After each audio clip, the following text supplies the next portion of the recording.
Bilangan 1 ayat 1 sampai 34, saya bacakan sampai ayat 27. Demikian firman Tuhan.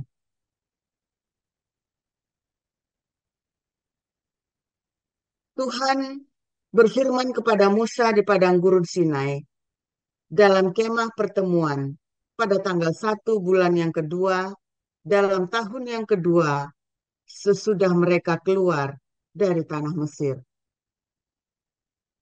Hitunglah jumlah segenap umat Israel menurut kaum-kaum yang ada dalam setiap suku mereka, dan catatlah nama semua laki-laki di Israel yang berumur 20 tahun ke atas dan yang sanggup berperang, orang demi orang.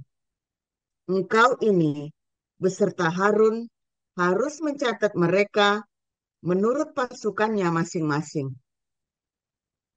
Dari tiap-tiap suku bang, ulang, dari tiap-tiap suku harus ada satu orang yang mendampingi kamu, yakni orang yang menjadi kepala dari suku yang diwakilinya itu. Dan inilah nama semua orang yang harus mendampingi kamu. Dari suku Ruben, Elizur bin Jedeur. Dari suku Simeon, Selumiel bin Zurisyadai. Dari suku Yehuda, Nahason bin Aminadab. Dari suku Isakar, Netanael bin Zuar. Dari suku Zebulon, Eliab bin Helon. Dari keturunan Yusuf, Elisama bin Amihud. Dari suku Efraim, dan Gamaliel bin Perdasur dari suku Manasye. Dari suku Benyamin, Abidan bin Gedani. Dari suku Dan, Abiezer bin Amishyadai.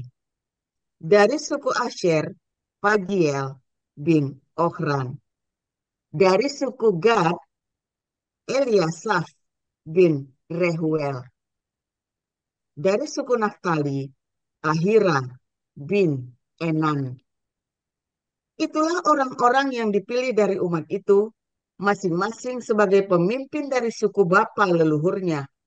Mereka inilah kepala-kepala pasukan Israel. Lalu Musa dan Harun memanggil orang-orang yang tertunjuk namanya itu. Dan pada tanggal 1 bulan yang kedua, mereka menyuruh segenap umat berkumpul. Kemudian silsilah orang-orang Israel disusun menurut kaum-kaum yang ada dalam setiap suku mereka, sedang nama-nama mereka yang berumur 20 tahun ke atas dicatat orang demi orang. Seperti yang diperintahkan Tuhan kepada Musa. Demikianlah Musa mencatat mereka di padang gurun Sinai. Ketika silsilah Bani Ruben, yaitu keturunan anak sulung Israel, disusun menurut kaum-kaum yang ada dalam suku mereka, maka dicatatlah nama semua laki-laki yang berumur 20 tahun ke atas. Semua orang yang sanggup berperang, orang demi orang. Jumlah yang dicatat dari suku Ruben ada 46.500 orang. Ketika silsilah Bani Simeon disusun menurut kaum-kaum yang ada dalam suku mereka, maka dicatatlah nama semua laki-laki yang berumur 20 tahun ke atas, semua orang yang sanggup berperang, orang demi orang. Jumlah yang dicatat dari suku Simeon ada 59.300 orang. Ketika silsilah Bani Gad disusun menurut kaum-kaum yang ada dalam suku mereka, maka dicatatlah nama orang-orang yang berumur 20 tahun ke atas. Semua orang yang sanggup berperang. Jumlah yang dicatat dari suku Gad ada 45.650 orang. Ketika silsilah Bani Yehuda disusun menurut kaum-kaum yang ada dalam suku mereka, maka dicatatlah nama orang-orang yang berumur 20 tahun ke atas, semua orang yang sanggup berperang. Jumlah yang dicatat dari suku Yehuda ada 74.600 orang. Selanjutnya. Ketika silsilah Bani Isakar disusun menurut kaum-kaum yang ada dalam suku mereka, maka dicatatlah nama orang-orang yang berumur 20 tahun ke atas, semua orang yang sanggup berperang. Jumlah yang dicatat dari suku Isakar ada 54.400 orang. Ketika silsilah Bani Zebulon disusun menurut kaum-kaum yang ada dalam suku mereka, maka dicatatlah nama orang-orang yang berumur 20 tahun ke atas, semua orang yang sanggup berperang. Jumlah yang dicatat dari suku Zebulon ada 57.400 orang. Mengenai keturunan Yusuf, ketika silsilah Bani Efraim disusun menurut kaum-kaum yang ada dalam suku mereka, maka dicatatlah nama orang-orang yang berumur 20 tahun ke atas, semua orang yang sanggup berperang. Jumlah yang dicatat dari suku Efraim ada 40.500 orang. Dan ketika silsilah Bani Manasye disusun menurut kaum-kaum yang ada dalam suku mereka, maka dicatatlah nama orang-orang yang berumur 20 tahun ke atas, semua orang yang sanggup berperang.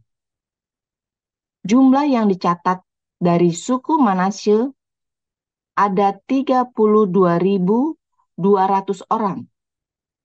Ketika silsilah Bani Benyamin disusun menurut kaum-kaum yang ada dalam suku mereka, maka dicatatlah nama orang-orang yang berumur 20 tahun ke atas, semua orang yang sanggup berperang. Jumlah yang dicatat dari suku Benyamin ada 35.400 orang. Ketika silsilah Bani Dan disusun menurut kaum-kaum yang ada dalam suku mereka, maka dicatatlah nama orang-orang yang berumur 20 tahun ke atas, semua orang yang sanggup berperang. Jumlah yang dicatat dari suku Dan ada 62.700 orang. Ketika silsilah Bani Asher disusun menurut kaum-kaum yang ada dalam suku mereka, maka dicatatlah nama orang-orang yang berumur 20 tahun ke atas, semua orang yang sanggup berperang. Jumlah yang dicatat dari suku Asher ada 41.500 orang. Ketika silsilah Bani Naftali disusun menurut kaum-kaum yang ada dalam suku mereka, maka dicatatlah nama orang-orang yang berumur 20 tahun ke atas, semua orang yang sanggup berperang. Jumlah yang dicatat dari suku Naftali ada 53.400 orang. Itulah jumlah orang-orang yang dicatat oleh Musa dengan Harun dan dengan ke-12 pemimpin Israel yang masing-masing mewakili sukunya. Jadi, semua orang Israel yang dicatat menurut suku-suku mereka, yaitu orang-orang yang berumur 20 tahun ke atas dan yang sanggup berperang di antara orang Israel, berjumlah 603.550 orang. Tetapi mereka yang menurut suku bapa leluhurnya, termasuk orang Lewi, tidak turut dicatat bersama-sama dengan mereka itu. Sebab Tuhan telah berfirman kepada Musa, hanya suku Lewi janganlah kau catat, dan janganlah kau hitung jumlahnya bersama-sama dengan orang Israel. Tetapi tugaskanlah mereka untuk mengawasi kemah suci, tempat hukum Allah dengan segala perabotan dan perlengkapannya. Mereka harus mengangkat kemah suci dengan segala perabotannya. Mereka harus mengurusnya dan harus berkemah di sekelilingnya. Apabila berangkat, kemah suci harus dibongkar oleh orang Lewi. Dan apabila berkemah, kemah suci harus dipasang oleh mereka. Sedang orang awam yang mendekat harus dihukum mati. Orang Israel haruslah berkemah masing-masing di tempat perkemahannya dan masing-masing dekat panji-panjinya menurut pasukan mereka. Tetapi orang Lewi haruslah berkemah di sekeliling kemah suci, tempat hukum Allah, supaya umat Israel jangan kena murka. Orang Lewi haruslah memelihara kemah suci, tempat hukum itu. Maka orang Israel berbuat demikian. Tetapi seperti yang diperintahkan Tuhan kepada Musa, demikianlah diperbuat mereka. Demikianlah sabda Tuhan.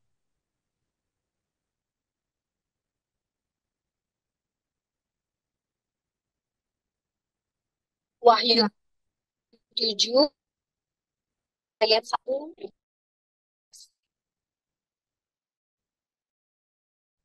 Kemudian daripada itu, aku melihat 4 malaikat berdiri pada keempat penjuru bumi, dan mereka menahan keempat angin bumi, supaya jangan ada angin bertiup di darat, atau di laut, atau di pohon-pohon. Dan aku melihat seorang malaikat lain muncul dari tempat matahari terbit.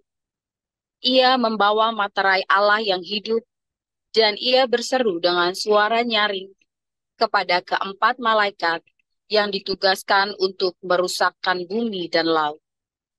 Katanya, janganlah merusakkan bumi atau laut atau pohon-pohon sebelum kami memeteraikan hamba-hamba Allah kami pada dahi mereka. Dan aku mendengar jumlah mereka yang dimateraikan itu 144.000 yang telah dimateraikan dari semua suku keturunan Israel. Dari suku Yehuda 12.000 yang dimateraikan. Dari suku Ruben 12.000. Dari suku Gad 12.000. Dari suku Asyer 12.000. Dari suku Naftali 12.000. Dari suku Manasye 12.000. Dari suku Simeon 12.000. Dari suku Lewi 12.000. Dari suku Isakar 12.000. Dari suku Zebulon 12.000. Dari suku Yusuf 12.000. Dari suku Benyamin 12.000. Kemudian daripada itu aku melihat sesungguhnya suatu kumpulan besar orang banyak yang tidak dapat terhitung banyaknya dari segala bangsa dan dari suku dan kaum dan bahasa berdiri di hadapan tahta dan di hadapan anak domba, memakai jubah putih dan memegang daun-daun palem di tangan mereka. Dan dengan suara nyaring mereka berseru, keselamatan bagi Allah kami yang duduk di atas tahta dan bagi anak domba. Dan semua malaikat berdiri mengelilingi tahta dan tua-tua dan keempat makhluk itu. Mereka tersungkur di hadapan tahta itu dan menyembah Allah sambil berkata, Amin. Puji-pujian dan kemuliaan dan hikmat dan syukur dan hormat dan kekuasaan dan kekuatan bagi Allah kita sampai selama-lamanya. Amin. Dan seorang dari antara tua-tua itu berkata kepadaku, siapakah mereka yang memakai jubah putih itu? Dan dari manakah mereka datang? Maka kataku kepadanya, Tuanku, Tuhan mengetahuinya. Lalu ia berkata kepadaku, mereka ini adalah orang-orang yang keluar dari kesusahan yang besar, dan mereka telah mencuci jubah mereka dan membuatnya putih di dalam darah anak domba. Karena itu, mereka berdiri di hadapan tahta Allah dan melayani Dia siang malam di bait sucinya. Dan Dia yang duduk di atas tahta itu akan membentangkan kemahnya di atas mereka. Mereka tidak akan menderita lapar dan dahaga lagi, dan matahari atau panas terik tidak akan menimpa mereka lagi. Sebab anak domba yang di tengah-tengah tahta itu akan menggembalakan mereka dan akan menuntun mereka ke mata air kehidupan. Dan Allah akan menghapus segala air mata dari mata mereka. Amin. Terima kasih untuk Ibu Nerliana, Ibu Rima, dan Bu Veronica. Selanjutnya kita akan memasuki renungan. Silahkan Pastor Paul. Oke, luar biasa firman Tuhan selalu baru setiap hari.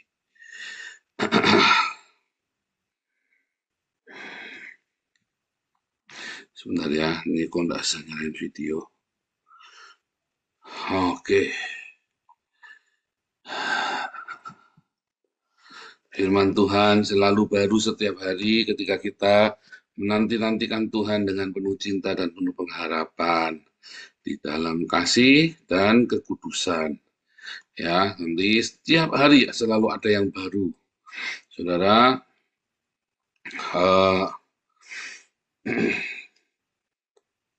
tema dari movement atau revival dalam komunitas kita adalah apa? Diakonia, ya, bersedekah, di mana kita setiap hari ya selalu diingatkan untuk bersedekah, tidak luput, ya.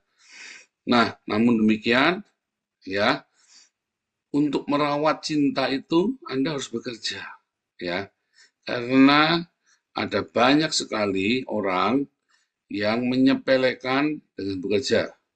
Dulu saya sering bilang ya, sekalipun Anda kaya raya, sekalipun Anda miskin, ya, bekerja, bahkan sekalipun Anda sakit, bekerja, ya. Jadi jangan sama sekali tidak bekerja bagi orang-orang yang sakit.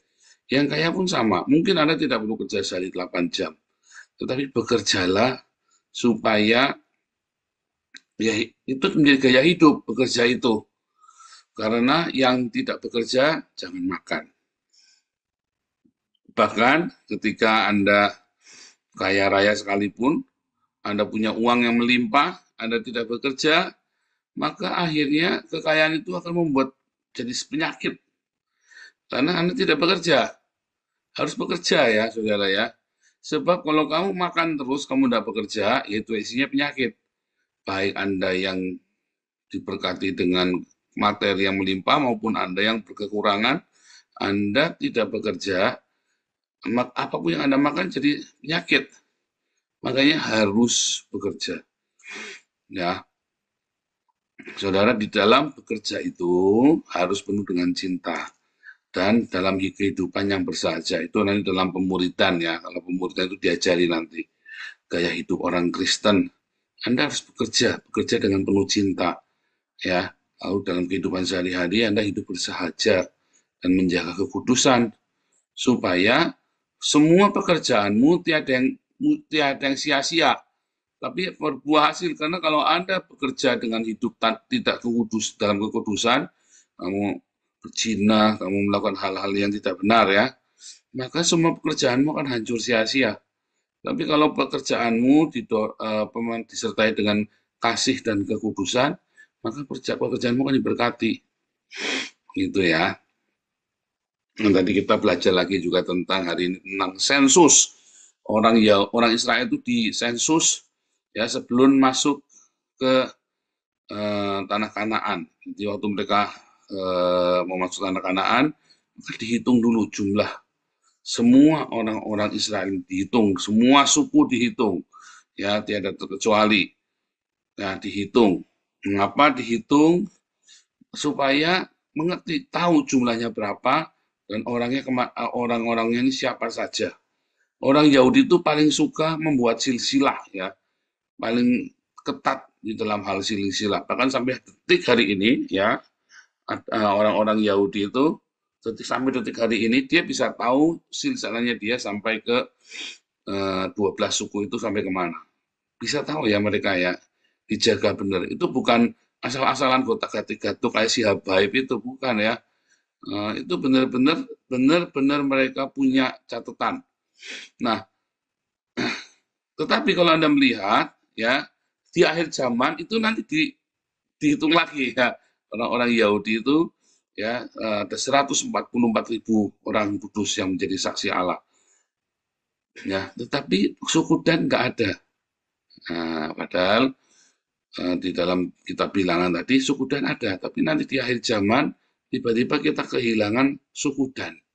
Ya, kalau suku Yusuf dengan Efraim itu disebut Yusuf, Yusuf itu sering disebut Efraim.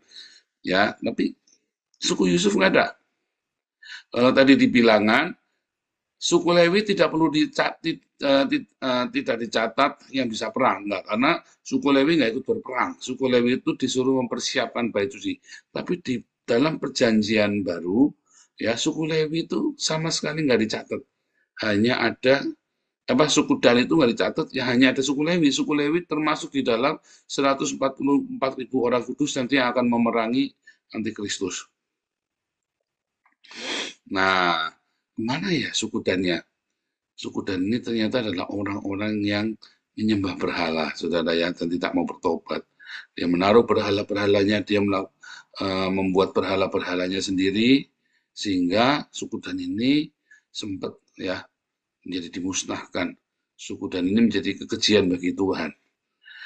Karena apa? Karena ada kenajisan di dalam hidup mereka. Nah, hidup kita, orang-orang Kristen, cek saudara ya, ketika kita menantikan kedatangan Tuhan Yesus yang kedua kali, maka kamu satu, harus selalu bekerja, harus sedang bekerja, baik secara rohani maupun secara jasmani. Ya, dikatakan berbahagialah hamba-hamba yang didapati tuannya sedang bekerja ketika tuannya itu datang. Karena banyak sekali nanti di akhir zaman, nanti hari ini ya kita belajar tentang 5 gadis yang bijak, 5 gadis yang bodoh ya. Kita belajar bagaimana kita mempersiapkan diri untuk kedatangan Tuhan Yesus. Itu kamu tidak bisa ujuk-ujuk kamu siap, saudara. Nggak bisa. Karena mempersiapkan itu adalah sebuah kata aktif, mempersiapkan kedatangan Tuhan, mempercepat kedatangan Tuhan, dan mempersiapkan diri untuk menjadi mempelai ketika Yesus datang, itu berarti ada sebuah proses, sebuah waktu. Nggak ada ujuk-ujuk. Ajaib. Jadi Anda dikatakan berbahagia yang sedang bekerja. Apa itu mereka dimaksud dengan bekerja? Yang dimaksud dengan bekerja, Anda sedang berdiakonia dan bermarturia. Bagaimana kamu bisa bermarturia kalau kamu sendiri hidupmu penuh dengan kekurangan, ya, dan Anda tidak bekerja sama sekali. Sehingga Anda harus bekerja, gaya hidup orang Kristen, kamu harus bekerja. Supaya kamu menghasilkan buah, baik itu pekerjaan secara jasmani, ya, sehingga kamu bisa punya surplus untuk kamu punya pekerjaan secara rohani, yaitu diakonia, bersedekah. Bagaimana kamu bisa bersedekah, bagaimana kamu bisa menjadi berkat bagi sesama kalau kamu tidak bekerja. Apa yang mau diberkati oleh Tuhan ketika kamu tidak punya wadah untuk diberkati? Kamu tidak punya benih yang buat dilipat kali gandakan. Anda kan mau menabur, Anda kan mau menabur satu benih supaya bisa menjadi 100 kali lipat, bahkan bisa menjadi berlipat-lipat kali ganda. Tapi kalau benih itu tidak pernah ditabur, apanya yang mau dilipat gandakan? Karena Anda duduk diam manis, Anda punya benih, tapi udah Anda punya talenta, Anda punya benih, apapun namanya, tapi kamu cuma duduk saja. Sehingga harus ditabur ini benih, Anda harus bekerja. Nah, Di dalam bekerja itu, kamu jaga hidupmu di dalam kekudusan. Suku Dan tidak menjaga kekudusan hidupnya dengan melakukan penyembahan berhala yang luar biasa jahatnya dan kejahatan yang luar biasa di dalam komunitas suku ini ya, yang meninggalkan Tuhan. Di dalam bekerjamu, kalau kamu supaya tidak disingkirkan dari komunitas Kristus, di dalam bekerjamu itu harus dengan ketulusan hati, harus dengan cinta dan kekudusan. Sebab kalau kamu bekerja dengan tanpa cinta, maka yang ada adalah ketamakan. Kamu kerja itu, ya, wah ini kan disuruh kerja nih. Terus Anda kerja sampai Anda lupa anak istrimu, Anda sampai lupa untuk memberikan perhatian, menjaga. Karena kerja, keenakan kerja. Banyak orang ya, keenakan kerja, duitnya nggak ada, atau mungkin duitnya ada, tapi dia lupa dengan keluarganya. Ya, dia kerja terus. Ya, karena bekerja itu enak sebenarnya ya. Kalau Anda sudah tahu ada duitnya, apalagi ya, bekerja itu nikmat. Makanya banyak orang pada nggak mau pensiun, pada takut kan. Karena bekerja itu nikmat. Tapi balik lagi saudara, ketika pekerjaanmu disertai dengan keserakahan, atau kamu bekerja dengan kemarahan, maka pekerjaanmu itu akan menjadi sia-sia. Ya, apapun yang kamu kerjakan jadi sia-sia. Tapi kalau kamu bekerjanya di dalam cintanya Tuhan Yesus, maka dan kekudusan, maka apa yang kamu kerjakan akan berbuah berkali lipat. Kalau kamu tidak bekerja, maka tidak ada yang diberkati. Ya sudah, nol. Bahkan akan minus. Ulangi ya. Kalau kamu bekerjanya dengan hawa nafsu, dengan keserakahan, dengan kemarahan, maka semua sia-sia mau bekerja. Ya, udah kerja terus ya, duitnya banyak, akhirnya penyakitan. Duitnya banyak, ini keluarganya berantakan. Sia-sia. Atau dia bekerja dengan kemarahan karena dendam masa lalu. Maka setelah dia mencapai, terus dia juga bingung mau ngapain.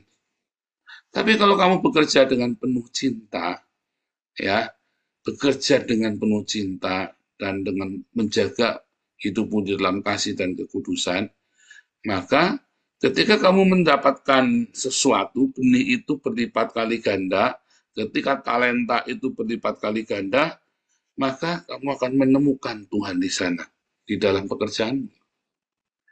Loh, di dalam pekerjaan, bekerja itu adalah ibadah ya. Kalau kamu tidak bekerja, kamu tidak ibadah. Bekerja itu adalah sebuah ibadah. Karena apa? Merupakan perintah Tuhan. Kamu harus bekerja, mengupayakan, mengelola alam semesta ini, saudara. Kalau kamu tidak mengelola alam semesta ini, memberikan kontribusi, maka kamu menjadi beban. Kamu akan merusak alam semesta ini. Tapi yang ketiga, kalau kamu tidak bekerja, kalau benih itu tidak ditabur dan Anda upayakan, kalau talenta itu tidak kamu kerjakan, maka nggak ada hasilnya. Barang siapa memiliki, kepadanya akan ditambahkan. Barang siapa yang tidak memiliki, apa yang ada padanya akan diambil daripadanya. Nah, 3 hal itu ya. Tetapi ketika kamu bekerja dengan tidak kudus, atau kamu tidak bekerja sama sekali, maka kamu adalah suku Dan yang disingkirkan. Kamu nggak bisa menjadi saksi Allah. Kamu tidak bisa mendapat bagian dari pewaris janji Tuhan itu. Ketika Yesus datang, ya kamu bukan hamba yang setia. Jadi siapapun Anda hari ini, ya bekerja. Anda yang sehat, walaupun punya banyak duit, Anda yang apalagi kalau Anda miskin, oh tapi saya sakit-sakitan, harus bekerja, saudara. Cari pekerjaan yang sesuai. Bekerja kurang, Pak. Kalau kurang, komunitas akan membantu untuk mencukupi kebutuhan hidupmu sehari-hari. Tetapi kalau kamu tidak bekerja, jangan makan. Kalau kamu makan, nanti penyakitan. Tetapi di samping itu, kalau kamu tidak bekerja, ketika Tuhan datang, kamu nggak punya apa-apa untuk dipertanggungjawabkan. Jadi kalau kamu nggak bekerja itu dosa loh, saudara. Orang yang tidak bekerja itu dosa loh. Sekalipun Anda punya uang banyak. Sekalipun Anda punya uang banyak.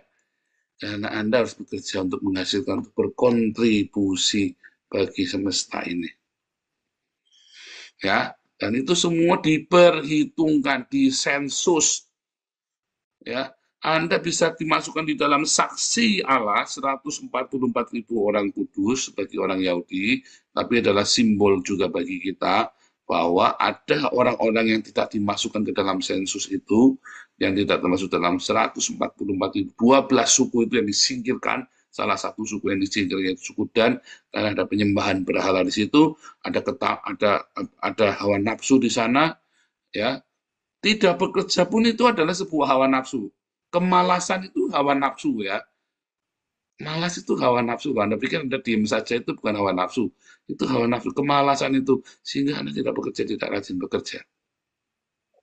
Anda yang suka menunda-nunda pekerjaan sehingga terbengkalai semua, itu adalah sebuah dosa, loh, saudara. Ya, ingat-ingat 3 hal itu tadi, ya.